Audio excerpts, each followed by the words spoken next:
Hey guys, we're back with another video this week, and last week we talked about the bear crawl. This week we're going to talk about a gorilla. So gorillas are a fantastic exercise to increase your heart rate, but also to get you some mobility in your hips, right? I see a lot of people with tightness in this area of their body. That is where people tend to be tighter. Inside the thighs, around the hips, at the front of the hips, and potentially on an internal rotation of the knee. So if we were to drop down and try and get into like a pigeon stretch, a lot of people find that particular position quite difficult because the whole, trip myself up, because the whole hip gets tight when we are inactive, when we sit for long periods of time.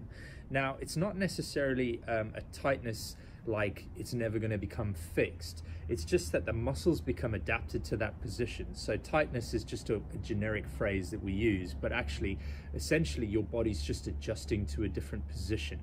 So what we need to do is give you exercises that can help combat that.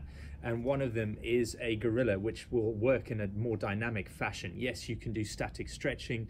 And if you've watched the Turner 12, then a lot of those exercises will really help the hips stretch out in a sort of lower intensity kind of way. The gorilla will be a little bit more high intensity, so help get the heart rate up, help burn some calories.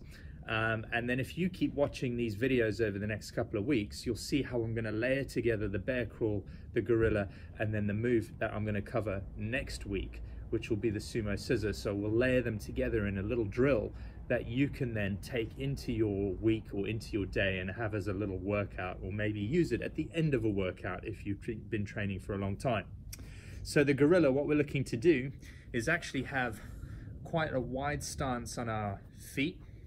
And we're looking to put our hands out in front, and as we lean onto our hands, we're going to jump our feet up to our hands, okay? So if I run backwards here for you and do it over a little bit of a longer distance,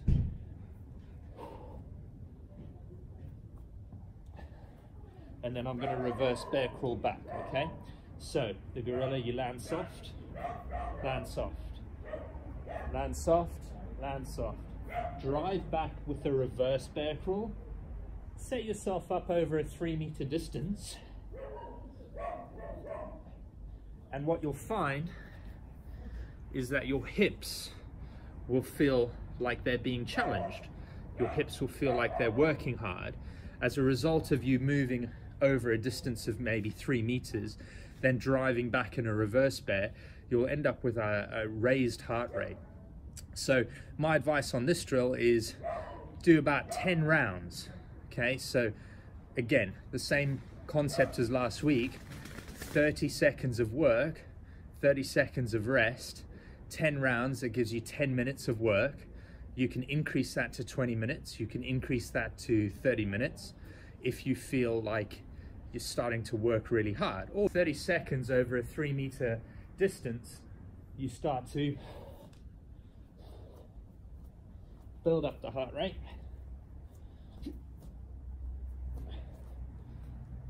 And now what I want you to think about is not to worry if you can't get your feet all the way by your hands. If this is where you live and you live at that pace, then that's absolutely fine. There's no need to stress, because realistically you're looking to progress yourself over the coming weeks. So that's the gorilla for you guys. Hope you found it useful. Like the video, comment on the video, give it a go. Like I said, 30 seconds on, 30 seconds off, 10 rounds. That's going to give you a nice bit of cardio and a nice bit of work for the hips. Have a great week, stay strong and keep moving.